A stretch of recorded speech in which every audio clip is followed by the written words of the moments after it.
الحمد لله رب العالمين، والصلاة والسلام على أشرف الأنبياء وخاتم المرسلين محمد وعلى آله وصحبه وسلم. ربنا اغفر لنا ولإخواننا الذين سبقونا بالإيمان ولا تجعل في قلوبنا غلا للذين آمنوا ربنا إنك رؤوف رحيم آمين. لدرسيكي درسيكي نويل شرح 40 نووي فرمودي يازدا دفرمي عن أبي محمد الحسن بن علي بن أبي طالب سبط رسول الله صلى الله عليه وسلم وريحانته رضي الله عنهما قال حفظت لرانا بحفظت نسراوة جاء وبيان بحفظت بس حفظت من رسول الله صلى الله عليه وسلم دع ما يريبك إلى ما لا يريبك. رواه الترمذي والنسائي وقال الترمذي حديث حسن صحيح. أو فرمودية يجيك لو فرمودانيك لا حسن كري علي رضا ورحمة إخوان لسربي الروايات كراوة. طبعا كنيي إمام حسن رضا ورحمة إخوان لسربي أبو محمد يعني أبي محمد لصالي سي هجري لدايق بولا مدينة ويكم نويبو بيغمبر إخوة عليه الصلاة والسلام. وكذا فرمي عن أبي محمد الحسن بن علي بن أبي طالب سبط رسول الله صلى الله عليه وسلم وريحانته رضي الله عنهما. ليرى أبو طالب شان دقدايا خوي بخويتي بابيتي بابيريتي بلام دفرمي رضي الله عنهما بمثنائه ناوى رضاي خوال هردو لا ينبيتن بابيركي ليه ناوى تدروتك أبو طالب بمسلماني وفاتي نكردو بكافري وفاتي كردوا لبروا ناكري بلي رضي الله عنهم أو خالي دوام لزمان عربي برابر زكاني خم من دالي كيتس بيدا قوتري سبط أجر كربي سبطي رسول الله أجر كري كذبة بلا ما أجر كري كربي بيدا قوتريسي حفيد بيدا قوتري حفيد. طبعا لقوري إمامي حسن قورترب ولا إمامي حسين وصالي سي هجري وكباسم كرد لدايق بوا رضا ورحمة إخوائي لسربه وكبيغمبر وفاة دكا عليه الصلاة والسلام تمنيوي يازده صال دبيتن أو جابرا برزكاني خوم شيعة بو گرنجی با إمام حسن نادر وندي كگرنجی با إمام حسين ددن. طبعا پیغمبر إخوة عليه الصلاة والسلام استعيشي زوري حسن وحسيني كردو ده فرمي الحسن والحسين سيدة شباب أهل الجنة قوري قنزاني بهشتن هردو شيان. و إمامي حسن رضا ورحمة إخوة لسربه پیغمبر إخوة عليه الصلاة والسلام ده فرمي اللهم إني أحبه فأحبه خوايا أمن أو حسنم خوش دوي أتوش خوش دوي يا رب العالمين. أو زال فرمودي چي تري پیغمبر دهاتو عليه الصلاة والسلام كده فرمي إن ابني هذا سيد أو كريمن قوريه وصلحي نيوان دو طائفي مسلمانان دكاتر صلحي نيوان طائفي دو مسلمانان دكا ولهمو اوانيك لدواي پیغمبر بون عليه الصلاة والسلام لهمان زياتر بپیغمبر تو عليه الصلاة والسلام زور شبهي پیغمبري داوة هملا خلق أخلاق الروشد وهملا صفات خلقي يعني لشيوة ولا أوانا زۆر شوبهەی پێغەمبەری داوە عليه الصلاة والسلام. ئەوجا پێغەمبەری خوا عليه الصلاة والسلام پێشەوەی کە وەفات بکە طبعا پەروەردەی کردوون فێری حەڵاڵ و حەرام و ئەوانەی کردوون هەتا کە لە حەدیثی صحیحدا هاتووە دنکە خورمایەکی سەدەقەی هەڵگرتوۆتەوە کە منداڵ بووە فەرموویەتی کخ ینی فڕەیدە لە زاری هیناوەتە دەربۆ چکە سەدەقە بۆ ئێمە نابێت سەدەقە بۆ ئێمە نابێتن وەکو بڵێ چڵک و چاڵی خەڵکیە ئێمە لەوەی ئەوترین کە ئەو شتانە بخۆین. ئەوجا طبعا ئیمامی حەسەن ڕەزا و ڕەحمەتی خوای لەسەر بێ لە فتوحاتی ئیسلامی لە سەردەمی ئیمامی عوسمان ڕەزا و ڕەحمەتی خوای لەسەر بێ وەکو جوندیەک مشارەکەی کردووە لە ژێر ئیمڕەت و لە ژێر براگەورایەتی سعدی کوری ئەبی سەرح عەبدوڵڵای کوری سعدی کوری ئەبی سەرح کە یەکێک بوو لەوانی دا تەماشای قەدەری خوای گەورە بکەن. عەبدوڵڵای کوری ئەبی سەرح یەکێک بوو لەوانەی کە پێغەمبەری خوا عەلەیهی سەڵات وەسەلام فەتحی مەککەی کرد یەکێک بوو لەو نەفەرانەی فەرمووی ئەگەر بینیتان دەستی بە ئەستاری کەعبە شۆگر بیکوژن. ئەو عەبدوڵڵای کوری ئەبی سەرح خزمی ئیمامی عوسمانە ڕەزا و ڕەحمەتی خوای لەسەر بێت. بەڵام پێشەوەی کە دەستی پێغەمبەر و سەحابانی پێ بگاتن ڕەزا و ڕەحمەتی خوایان لەسەر بێ عەلەیهی سەڵات وسەلام ئیمامی عوسمان دیتیەوە و هینای ڕوبەڕووی پێغەمبەری خوای کردەوە عەلەیهی سەڵات فەرمووی پێغەمبەری خوا عەبدوڵڵا هاتووە بەیعەتت پێ دەکاتەوە چونکە عەبدوڵڵا پێشی موسڵمان بوو مرتەد بووبەوە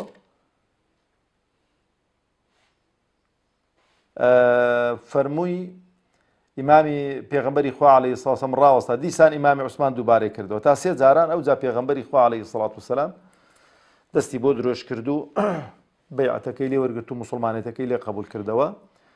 فەرمووی ئەرێ کەسێک نەبوو شمشێرێکی لێداتن تیانەی پێغەمبەری خوا هەر ئیشارەتێکت دا بە کیفایەت بوو. فەرمووی خوای گەورە حەڕامی کردو لەسەر پێغەمبەران کە بە ئیشارەت و بەوانە کە خائینەتە الأعیونی پێدەگوترێت. بەرحاڵ مەبەستی منە و ئەوە نیە مەبەستی منەوەی کە قەدەری خوای گەورە کە شتێک لە ئەوەی ئینسان بنووسێ ئەو عەبدوڵڵای کوری ئەبی سەرح بۆ موسڵمانێکی زۆر ڕێک و پێک و لە خواترس و تۆبەیەکی زۆر چاچی کرد بووە قائیدێک کە لە سەردەستی فەتحی ئەفریقیا کرا. فەتحی ئەفریقیا لە سەردەستی عەبدوڵڵای کوری ئەبی سەرح کرا. ئیمامی حەسەن جوندی بوو لەو جەیشەی. ئەوجا لە فەتحی طبرستان و جورجان لە جەیشی سەعیدی کوری عازدا بوو ڕەزا و ڕەحمەتی خوایان لەسەر بێ و لە شەڕی جەمەل و سەفینیش بەشداری کرد و ڕەزا و ڕەحمەتی خوای لەسەر بێت. ئەوجا ئەو سەحابە بەڕێزە کە نەوەی پێغەمبەر عەلەیهی سەڵات وسەلام دوای شەهیدکردنی ئیمامی عەلی کە ئیمامی عەلی ڕەزا و ڕەحمەتی خوای لەسەر بێت شەهید بوو لە ئەواخیری ساڵی چلی هیجری ئەو پیاوە کرا خەلیفەی موسڵمانان و هەشت مانجێک بە خەلیفایەتی ماوە بەیعەتی پێدرا خەلیفەیەکی ڕاشدین بوو و خەلیفەی پێنجەمی موسڵمانانە. بەڵام هەستا تەنازولی کرد لە خلافەتی خۆی تەنازولی کرد لە بۆچێ لە بۆ معاویە کوری ئەبی سوفیان ڕەزا و ڕەحمەتی خوای لەسەر بێ و ئەو ساڵیان ناولێنا ساڵی جەماعە خەڵک زۆر دڵخۆش بوو و ئەو فەرمودەی پێغەمبەری خوای عەلەیهی سەڵات وسەلام کە فەرمی ئەو کوڕەی من گەورەیە سوڵحی نێوان دوو تائیفەی موسڵمانان دەکات بالفعل سوڵحی شام و عراق و مەکە و مەدینە و ئەوانەی کاموو پێکۆکۆکردنەوە و ئەو تەفرەقە و ئەو ڕاجیایی و ئەو پەرتەوازەیەی نێش لە ناو موسڵمانان بە تەنازولکردنی لە خلافەی ئیسلامی. لێرە یەک پرسیار دێتە پێش و بچمە سەر فەرمودەکەی تەبەن لە ئەواخیری ساڵی 49 وەفاتی کرد ڕەزا و ڕەحمەتی خوای لەسەر بێ بۆ شیعە هەندە ئیهتیمام بە ئیمامی حوسەین دەدەن ئیهتیمام بە ئیمامی حەسەن نادەن بێ ینی قەزیەکە وەکو بڵێ نوێکردنەوەی فیتنە و ئاشوب و ئەوەیە لە نێوان موسڵمانان دەنا لە ڕووی گەورەی طبعاً بابیان لە هەردووکانیان گەورەترە ئەوە بابیان لە منداڵەکانیشیان ئیمامی حەسەن بە ئەو ڕیوایەت و ئەو حەدیسانەی کە هاتوون لە براکەی گەورەتر بووە هەم لە لای پێغەمبەریش عەلەیهی سەڵات وسەلام و هەم ستایشی پێغەمبەریش بۆی بەڵام هەردوو چیانەوەی پێغەمبەرن هەردوو چیشیان سەیدەی شەبابی ئەهلی الجەنەن بەس دائیمەن یەک لە یەکی دەبینی فەزلی زیاترە تەفزیل دەکرێت بەسەریدا قەزیەکە لێرانە کە ئەو بە غەدر شەهیدکردنەی ئیمامی حوسەین کە ئاوا بە غەدر شەهیدیان کردووە هەموو جارێ دەیانەوێت ئەو فتنەیە ئەو کێشە و ئاشوبە زیندی بکەنەوە لە ناوان مسلمانان و حقد و چین و بغز لە نێوان ئەهلی سونە و ئەوانەی کە ئیدعای خۆشەویستی ئەهلی بەیت دەکەن نوێکەنەوە کە ئەسڵ و ئەساسی نییە خۆشەویستیەکە چونکە خۆشەویستی ئەهلی بەیت بێ ئەو ئەهلی بەیت کە دووەم کەس بڵێ لە دوای ئیمامی عەلی ڕەزا و ڕەحمەتی خوای لێسەر بێ کە خەلیفەش بووە قەزیەکەی کۆتایی پێهێناوە و سوڵحێکی کردووە و ئاشتەواییەکی سەراسەری دروست کردووە کە ئەو قەزیە تاریخیانە شوێنی نێدەنا ئەسڵی فیتنەکە و ئەسڵی کێشەکە ئەوانە لەسەر چ بوون دەچوینە سەری بەڵام با لە دەرسەکەمان دوور نەکاتەوە ڕەزا و ڕەحمەتی خوایان لەسەر بێ ئیشی باشیان کرد ئیشی چاچیان کرد ئەوانە بە پاچی و بە کو بڵێ ئیمانەوە گەڕانەوە لای خوای پەروەردگار خوای گەورە ئێمەش بە گەورەی و عەزەمەتی خۆی سەقامگیر کە و ئیمانمان سەلامەت کە و بە ئیمانەوە بمانگەینێتن بەو ڕەکبە و بەو جەماعەتەی ئینشاء الله تعالى ئەو فەرمودەی لە پێغەمبەری خوا ڕیوایەت کردووە دەفەرمێ حفظت من رسول الله صلى الله عليه وسلم دع ما يريبك إلى ما لا يريبك دەفەرمێ لە پێغەمبەری خوام عليه الصلاة والسلام حفظ کردوەتە هەندەی دیارە بۆ دووبارە کردوتەوە دائیمەن کابراکەت بڵێ وەڵا فڵان کەشتەی حفظی کردووە یعنی زۆری گوێ لێ بووە زۆری گوێ لێ بووە ئەویش چیە دع ما يريبك إلى ما لا يريبك زۆر عەجایبە و حەدیثە ئەو هەمووی ئەو فەرمودانە کوڕینە زۆر مهمن کە دەیان خوێنی و ئەوجا گەورەی و بەلاغەت و جەوامعی کەلیمی پێغەمبەری خوات عەلەیهی السەڵات وەسەلام بۆ دەردەکەوێت کە خوای پەروەردگار چۆنی فێر کردووە چۆن یعنی بە چەند کەلیمەیەکی کورت مانا و مەدلولێکی زۆر گەورە و عەزیم لە خۆ دەگرێتن دەفەرمێت دع ما يريبك زاو بۆ هەموو شتی بەکار دێتن لە زمانی عەرەبی دع واتە وازی لێبینە دەستی لێ هەڵگرە با دڵت بە دوێوە نەبێتن دع ما يريبك واز لەو شتەی بێنە کە شک و گومانت لێی هەیە کە لێی دوو دڵی ئیلا ما لا يريبك بۆ ئەو شتەی کە شک و گومانت لێ نییە و لێی دوو دڵنی لێرانە بۆ شتەکانی تەحدید نەکردوون لەبەرەوە شتەکان زۆرن و لە نەفەرێکیش بۆ نەفەرێکی دیکە اختلاف و فەرقی هەیە لەوانەیە ئەمن کێشەم لەگەڵ کۆمەڵە شتێکی هەبێت و کێشت لەگەڵ کۆمەڵە شتێکی هەبێت بەڵام یەک شتان ئاگا لێ بێتن ئەو شتانەی کە دەبنە مایەی وەسواسی و ئەوانە ئەو وازی لێبینە یعنی ئێستا بۆ نمونە کابرا دەستی دەست و نوێژێ دەشواتن دەستی هەڵکردوون سێ جاری ئاو بە دەستی داکردووە دەی وەسوەسەی بۆ دووز وەڵاهی لەوانەیە ئێرانە ئاوی وێنەکەت بیت ئەوە ئەو فەرمودەی بە فکرە خۆبینەوە دع ما يريبك إلى ما لا يريبك لە مێشتی خۆت سابتی کە بە سێ جاران ئەو دەستت تەڕ دەبیت ئەوە ئەسڵی قەزیەکە تو لەسەری تەڕەتوب دەکاتن کە لەسەری تەڕەتوب دەکا ئەوەی تری کە وەڵا ئێرانە تەڕ نەبووە لە مێشتی خۆتی بەدەرەوە لە نوێژێ دەست و نوێژت هەبووە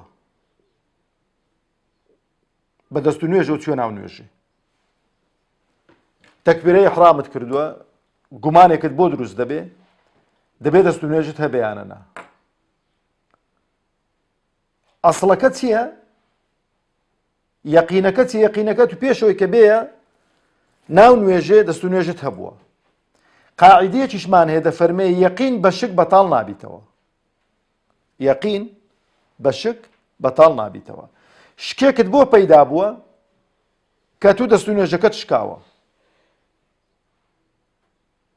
دەست و نوێژەکە شکاوە لەکوێ کەنجین نزانی. بەس شەیطان دەیەوێتن ئەو وەسوەسەیەت بۆ دروستکاتن بۆی کە ئەسڵی عیبادەتەکەت کێشەی بۆ دروستکاتن. ئەلێرانەدا ڕێی خۆت سابت کە لەسەر چی؟ دع ما یوریبوک، ئەو شکانەوەلانێ ئیلا ما لا یوریبوک کە تۆ ئەسڵی دەست و نوێژەکەت هەبووە، ئەسڵی دەست و نوێژەکەت هەبووە، ئیعتیماد لەسەرەوەی بکە. ئەوجا بە کراست، شلوارت، قەمسەڵەت، هەر شتێک لەو زیکانەی کە دەبەرت کردوون پیساییەکی پێوەیە. دەی شۆی شوردووتە جوان دەناو غەسالت ناوێستا غەسالەیە. دەهێنیتە دەرەوە کابرا دەی بە دوایدا دەگەڕێ وەشی بڵێ شتێکی بزر کرد بیتن داخۆ کاکە لێی گەڕێ پاک بۆتەوە. ئەو گومانەی ناوێتن. کابرا غوسڵ دەکات. یعنی پێغەمبەری خوا عەلەیهی سەڵات وسەلام هەر بۆ معلوماتتان عەلەیهی سەڵات وسەلام ڕوح و گیانمان بە قوربانی بێ بە کەمترین ئاو دەست و نوێژی شۆردووە، بە کەمترین ئاو غوسڵی کردووە.